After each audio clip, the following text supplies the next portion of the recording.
క్రీస్తుకి మహిమ కలుగును గాక. జీవం కలిగిన మాటలు మరొకసారి మనం వినటానికి దేవుడు చూపిన కృపను బట్టి ఆయనకు ఎంతగానో కృతజ్ఞతలు చెల్లిస్తున్నాను. ఈ మాట నన్ను బ్రతికిస్తుంది. ఇద్దరు కనపడుతూ ఉంటారు. ఎవరు? చచ్చిన వాళ్ళు, బతికిన వాళ్ళు. ఎవరంట? చచ్చిన వాళ్ళు, బతికిన వాళ్ళు. ఈ మాటలు మాట్లాడుతున్నప్పుడు చచ్చి ఉన్నానా బతికున్నానా అనే విషయాలు మనకు అర్థం కావాలి. చచ్చిన స్థితిలో ఉన్నానా, బ్రతికి ఉన్నా స్థితిలోనే ఉన్నానా అది దేవుడు కృపను బట్టి మాట్లాడుతున్నా. కానీ గొప్ప అని చెప్పుకోవటం ఏముంది? కానీ అంత అసహ్యమైనటువంటి ఆలోచనలతో, అంత అసహ్యమైన క్రియలతో బ్రతికిన బ్రతుకు కూడా ఒక బ్రతికేనా? అలా బ్రతకడానికి ఎందుకు నేను బ్రతకాలి? దానికోసం బ్రతికి ఎందుకు నాకు అని ఏమైనా అనిపిస్తున్నప్పుడైనా మీకు ఆయన మాట్లాడుతున్నప్పుడు నాకెందుకు దేవుడు మహాకృడు మన గొప్ప దౌర్భాగ్యంలో మొగద్రాకు అనుకున్నాను. నాకు అలా అనిపించింది. ఎందుకు అటువంటి ఎదుటి వాళ్ళ మీద వాళ్ళు బాగుపడితే తినలేని, లేకపోతే చూడలేని, సహాయం చేయలేని, మంచి కోరుకోలేని, మేలు లేని ఆ నికృష్టమైన బ్రతికి కాలం అంతా ఎందుకు ఈ జీవితంలో వెళ్ళబుచ్చుకోవాలి? ఎందుకు అసహ్యకరమైన జీవితాన్ని జీవించాలి? ఎందుకు ఆ దౌర్భాగ్యమైన జీవితాన్ని జీవించి నిత్యనాశనానికి పోవాలి? ఆయన మాటకు లోబడి ఆయనకు అప్పగించుకుంటే బ్రతికిన కాలం సంతోషంగా ఆయనతో బ్రతికి రేపొద్దు నిత్య జీవించే గొప్ప దేవుడు. ఏమడిగాడు ఆయన? మనులు అడిగాడా? మాణిక్యాలు అడిగాడా? వెండి బంగారాలు ఏమైనా అడిగాడా? నీ వస్తువులు ఏమైనా అడిగి ఏం అడగలా. నీ హృదయంలో నాకు కనికరమనే కోరుతున్నాను, బలిని కోరలేదుగా అన్నాడు. అది ఇవ్వలేకపోతున్నావు అంతే. ఎంత దౌర్భాగ్యం అంటే ఆలోచన చేస్తే పాప ఆయన ఏం అడగల. నీ హృదయాన్ని నాకు నా కుమారుడా, నా కుమార్తె అన్నాడు. అమ్మ నీకు మాత్రమును ఇవ్వను అని లోపల పెట్టుకుంటున్నావు. లోపల ఏం పెట్టుకున్నావు? నువ్వు చెప్పాడు కన్నా ఇవన్నీ ఎదుటి వాళ్ళ మీద పగని, ఈర్ష్యని, కోపాన్ని, ద్వేషాన్ని, వాళ్ళని చూసి, వాళ్ళ బాగుదలను చూసి, వాళ్ళ ఎదుగుదల చూసి ఈర్షించేటటువంటి పరిస్థితులు చూసి ఆ జీవితాలు అసలుకి ఎలా ఉంటాయని తలంచుకుంటేనే ఒకసారి నాకు ఎందుకు చాలా బాధేసింది. ఎందుకు అలాంటి బ్రతకాలి? ఎందుకు అలా బ్రతుకుతూ జీవితాలు నాశనం చేసుకోవాలి? రేపొద్దున దానివల్ల ప్రయోజనం ఉందా? ఏ ప్రయోజనం ఉండదండి. వీళ్ళు నాశనం అయిపోయి రేపొద్దున నాశనానికి వెళ్ళిపోతుంది తప్పితే ఏమీ లేదు. అదే కనుక కృప కలిగిన దేవుడికి అప్పగించుకొని నీ చేతుల్లో పెడుతున్నాను నా జీవితాన్ని, దీన్ని మధురంగా మార్చగలిగిన వాడు నీవే, అర్హమైన పాత్రగా సిద్ధపరచగలిగిన వాడు నీవే కనుక ఆయన చక్కగా అప్పగించుకుంటే ఎంత చక్కగా మొలుస్తాడండి. ఎంత గొప్ప ఆనందాన్ని, సంతోషాన్ని. ఈరోజు క్రైస్తవులు ఏం ఏంటో తెలుసా? ఏళ్ల తరబడి బాప్తిస్తాలు తీసుకొని వచ్చేస్తూ వెళ్ళిపోతుంటారు. కానీ మారుమనసు అనేది, సరైన మారుమనసు అనేది ఉండదు. యేసుక్రీస్తు రెడ్డి చెప్తున్నాడు, పరలోక రాజ్యం సమీపించున్నది కనుక మీరు మారుమనసు, నీ మనసు మార్చుకో. నీలాంటి మనసు నాది కాదు. మనం ఏమనుకుంటుంటే మనదొక మనసు, ఆయనదొక మనసు. ఆయనకు అన్నీ తెలుసు, ఆయనకి బాధ ఉండదు, ఆయనకి కష్టం ఉండదు, ఆయనకి నొప్పి ఉండదు, ఆయనకి అన్నీ తెలుసు కాబట్టి ఆయనే పెద్ద పట్టించుకోవడం. కానీ నీలాంటి మనస్సు, నువ్వు ఎంత బాధపడతావో నిన్ను గురించి అందుకు బాధపడేవాడు కనుకనే ప్రాణం పెట్టాడండి ఆయన మన కొరకు. ఆయన గురించి ఎవరిని ఆలోచించేవాళ్ళు ఉంటారా?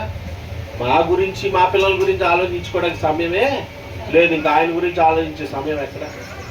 మనం మాట్లాడే మాటలు, మనం చేసే పనులు, మనం చేసే క్రియలు, మనలో వచ్చే తలంపులు అన్నింటిని బట్టి ఆయన ఎంత బాధ పెడతా ఉంటుంది తెలుసా? ఎప్పుడైనా ఆలోచన చేశారు? ఎప్పుడైనా మనం తలంచుకోండి. ఎందుకంటే మనకు అంత ఖాళీ అసలుకి ఉండదు. మనకి తిరిగి ఉండదు, క్షణం తిరిగి ఉండదు, దమ్మిడి ఆదాయం ఉండదు అన్నట్లుగా అసలు ఏమాత్రం ఆలోచించుకో. మనం దానివల్ల ఏమో తెలుసు, మన జీవితాలు యథా రాజా తదా ప్రజ. వస్తానికి మాత్రం వస్తాము, వినడానికి మాత్రం విందాం, కానీ ఏమాత్రం గ్రహించకుండా గేటు దాటగానే ఆమెనాను కానీ తర్వాత కార్యక్రమాలు ఏం చేయాలి మనం అందరం చక్కగానే చేస్తాం. ఇలా చేయొచ్చా? చేయకూడదండి. మాట్లాడొచ్చా? మాట్లాడకూడదండి. ఇలా అనొచ్చా? అనకూడదండి. ఆమె అయిపోయింది. టిఫిన్ తిందామా? చాలా నేను మొదలెట్టండి దాన్ని. యాజ్ డీస్గా మళ్ళీ హృదయంలో జరగాల్సిన క్రియలు, మాటల్లో రావాల్సిన క్రియలు, ఆలోచనలో జరగాల్సిన క్రియలు యాజ్ డీస్గా అలాగే జరుగుతుంది. నాకు భలే ఆశ్చర్యపడుతుంది ఒకసారి. ఏందబ్బా ఎంత విచిత్రం భలే ఉంది అంటే ఏంటంటే ఆ వినుటకు మట్టుకి ఏమాత్రం గ్రహించి భయభక్తులు, భయంతో మాత్రం ఏమాత్రం ఉండవు. నిర్లక్ష్యం వచ్చింది. అప్పుడు ఏమైపోతుందంట, నీ నిర్లక్ష్యం నిన్ను నాశనానికి ఎత్తుకెళ్ళిపోద్ది. కానీ చాలా జాగ్రత్తగా ఉండాలి. ఆత్మీయత అంటే మామూలు విషయము కాదు. విన్న మాట తేలికేంది, ఎంత జీవం కలిగేదో తెలుసు. ఒక్క మాట కనుక ఆయన మనస్ఫూర్తిగా అప్పగించుకుంటే ఆయనే కార్యం చేయగలడు. నువ్వు నీ వల్ల, నా వల్ల, మన వల్ల ఏదైతే ఆయన రావాల్సిన పనేమి నీ వల్ల నా వల్ల కాదు. కాబట్టి ఆ మహాదేవుడు భూమి మీద దిగి వచ్చి ప్రాణం పెట్టాడు. నీ వల్ల ఏమీ కాదురా, నువ్వేమీ చేయలేవురా, నీ వల్ల అసలు ఏం కాదు. ఒక్కొక్కసారి నాకు అనిపించింది, మీరందరూ లేకపోతే కనుక నా సంపూర్ణతకు అర్థం లేదు. మీరందరూ లేకపోతే ఇక్కడ ఉన్న ప్రతి ఒక్కొక్కళ్ళు నాకు దేవుడిచ్చిన మహాకృప. యథార్థంగా చెప్తున్నాను. ఎందుకంటే మిమ్మల్ని బట్టి నన్ను షేర్ చేస్తూ ఉంటాడు. నాకు కొంతమందిని చూస్తే మీలో కోపం వస్తుంది, కొంతమంది చూస్తే బాధ కలిగిద్ది, కొంతమంది చూస్తే ఇబ్బంది కలిగిద్ది, కొంతమందిని చూస్తే కొన్ని రకాలుగా అనిపిస్తుంది. వీటన్నిటిలో నేను దేవుని యొక్క వాక్యం మీద నిలబడాలని ప్రయాసపడేవాడు నా పరిశుద్ధాత్ముడు ఒక్కడే. దేవుని స్తోత్రం. హల్లెలూయా.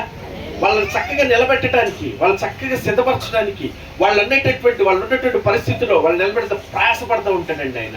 దేవునికి స్తోత్రం కలిగిగా. ఎంత ప్రయాసపడతాం తెలుసా? వాడు మనుషులు అలాగే ఉంటారు. మనుషులు ఎలాంటి వాళ్ళంట? స్వార్థపరులు, బింకములు ఆడువారు, అబద్ధికులు, తల్లిదండ్రులకు అవిధేయులు, చాలా చెప్పాడు కదా. అటువంటి వాళ్ళు మనుషుల వైపు నువ్వు చూడవలసిన పనేమి అలాగే ఉంటారు. దానివల్ల ప్రత్యేకంగా వాళ్ళు అలాగన్నానంటే ఏంటి అర్థం? దానికి మనుషులు అలాంటి వాడు వాక్యము చెప్తుంది. మళ్ళీ నేను దేవుడి దగ్గరికి వెళ్ళి వీళ్ళు ఇలాంటి వాళ్ళు అన్నారంటే నేను దుర్మార్గుండే దేవుడి దగ్గర, అంతేనే కదా.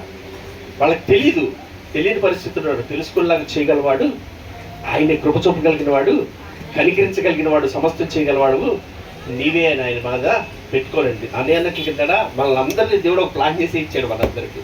దేవుడికి స్తోత్రం కలిగినగా. ఆ విషయంలో అయితే నేను పక్కాగా ఒప్పుకుంటాను, నేను చాలాసార్లు ఒప్పుకుంటాను ఆయన కృపను బట్టి. నువ్వు కరెక్ట్గా ఎవరెవరు ఉండాలి మన దగ్గర వాళ్ళనే తీసుకొచ్చి పెడతారు. వీళ్ళు కరెక్టరా నీకు ఇక్కడ వీళ్ళు పెట్టుకో, వీళ్ళు కరెక్టర్ ఇక్కడ పెట్టుకో, ఏసవ్ కరెక్ట్ ఇక్కడ పెట్టు, మౌనికాలు సూర్యబాబు గారు ఇక్కడ కరెక్ట్గా పెట్టుకో అంటాడు. దేవుడికి స్తోత్రం కలిగినగా. హల్లెలూయా. అందుని బట్టి ఆయనకి ఎంతో కృతజ్ఞతలు. భయపడవలసిందేవి లేదండి, అధైర్య పడిపోవలసింది ఏమీ లేదు. మన బలం మన ధైర్యం ఉందంటే వాక్యమేనా దేవుడు విడిచిపెట్టడానికి విశ్వాసం తాను వైపు చూస్తే కనుక ఆయన మనల్ని ఖచ్చితంగా నడిపిస్తాడు. నీ గురి మారిపోకూడదు. నీ గురి ఎక్కడ ఉండాలి? నీకు నిత్య జీవం నువ్వు ఎప్పుడైతే గురిగా పెట్టుకుంటావో అప్పుడు ఆ వాక్యం నీలో కార్యం చేయగలుగుతుంది. ఆ నిత్య జీవం కనుక నీకు గురి లేకుండా కనుక ఈ వాక్యం నీ జీవితంలో నెరవేర్చబడటం అనేది అసాధ్యం. ఈ వాక్యాన్ని ఎందుకు నెరవేర్చబడుతున్నట్లుగా నువ్వు అప్పగించుకుంటున్నావు అంటే నిత్య జీవంలో చేరడానికి మాత్రమే. ఈ లోకంలో దేని కొరకు కాదు. ఈ లోకంలో రెండు వెంటాడుతూ ఉంటుంది. ఏంటిది? శరీరాశ, నేత్రాశ. ఎప్పుడు వెంటాడుతానుంటే మనిషిని నాశనం చేయడానికి వెంటాడుతా. అటువైపు ఎప్పుడైతే తిరిగారో, అటువైపు ఎప్పుడైతే చూసారో మీ ఆత్మజీవితంలో చచ్చిన వాళ్ళుగా అయిపోతారు. లోకము సమస్తం నేను పెంటవలే ఎంచి తిని అని ఒక్కొక్కసారి కొంచెం బాధేసింది. ఏదైనా లోకంలో దేన్ని ఆశిస్తుంది అనిపించింది. పెంట కోరుకుంటున్నాను నా కార్ అంటే బాగా ఇష్టం. అప్పుడప్పుడు ఒకసారి ఎంత పెట్టాడు దీని అది పెంట, దాన్ని ఆశించమాట. దేవుడికి స్తోత్రం. హల్లెలూయా. అనిపిస్తుంది మీకు ఎప్పుడైనా? గురుగారు నా మరీ చూస్తుంది, అందుకంత కారు పట్టుకుని పెట్టండి ఎలా అంటారు మీరు. వాక్యం చెప్పిన తర్వాత అది సత్యం అంతే. ఆయన అన్నాడంటే అలాగే చూడాలి. నువ్వు నీది కాంతి ఏదైనా అది పెంటతో సమానం అంతే. అలాగే చూడగలగాలి నువ్వు. నేను అలా చూడలేనప్పుడు నువ్వు నేనే మాత్రము నిలబడి అది పెంట అన్నాడు, అది పెంటతో సమానంగా ఇచ్చి అంతే. చీచి తీ పక్కన పెట్టు. నాకు నా దేవుడి ఇచ్చి చూసావంతా అది గొప్పది. దాన్ని బట్టి మనం సంతోషించేవాడు. దేవునికి మహిమ కలిగింది కాక.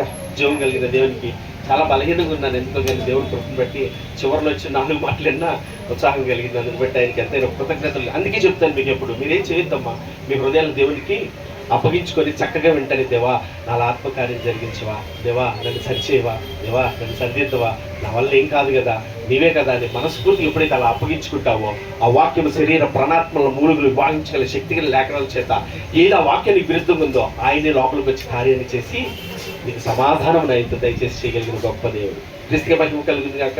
చాలా సంతోషం. ఆయనకి ఎంతైనా వందనాలు చెల్లిస్తూ చెప్పబడిన మాటలు ప్రార్థించేద్దాము. చెల్లిపడిన ప్రార్థన చేస్తుంది, ఎక్కించి ప్రార్థించేద్దాం. ప్రతి ఒక్కరూ పిల్లలను జాగ్రత్తగా పెంచుకునే విషయాలు ఎలాగుండాలో చూపిస్తున్నాడు.